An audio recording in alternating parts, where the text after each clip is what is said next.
Dahil nandito na si Joey, sabay-sabay daw po natin sabihin na, Hi Joey, in 1, 2, 3, go! Ayun, hi Joey daw po, ayan.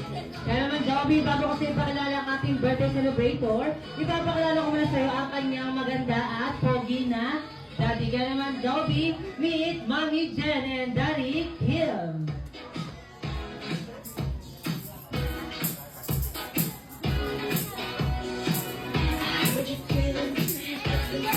And also, meet the reason why we're here, Johnson.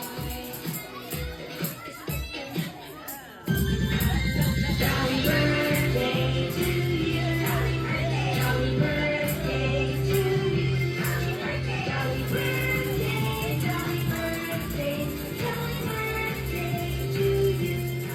Kaya naman po sa pagdating ng ating best friend na si Joby, marami po siyang inandang mga birthdays to Bryson. Pagdating sa kanyang birthday gift. O, bigyan mo, tingin mo para kay Johnson. Pabigyan mo na sa kanya. Johnson, open up daw po. Sabi ni Joby, open up daw po. Ayan, open up daw ako kaya Johnson. Ayan. Ako, open up daw po. Ayan, meron ka daw. Ano kaya ayan, Joby? Kaya regalo mo. Meron ka daw, mini Joby Love. Para kahit ko Johnson na sa inyong tahanan, makikita mo si Joby na liwanag. Sabing liwanag yung best friend na yan. O yan lang ba kinanda mo para kay Johnson, best friend? Hindi lang daw yan. Meron din daw siyang inanda mga birthday wishes. So ilan yan? Meron ka? 1, 2, 3, 4, 5, 6, 7, 8, 9, 10, 11, 12, 13, 14. Ang dami naman doon. Ilan ba talaga?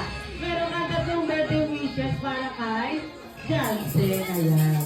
May nandataw po si Jollibee yung birthday wishes para kay Johnson. Pero para matulungan si Jollibee, tutulungan natin nasabi ng mga magic word daw po.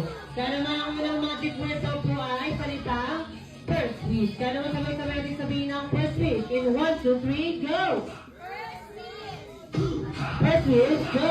Johnson, sabi na ni Jollibee, sana lumaki ka, malakas at malusog. Kagaya nino, Jollibee, kagaya nino. Kagaya nino. Wala nang hahanapin. Hindi yan.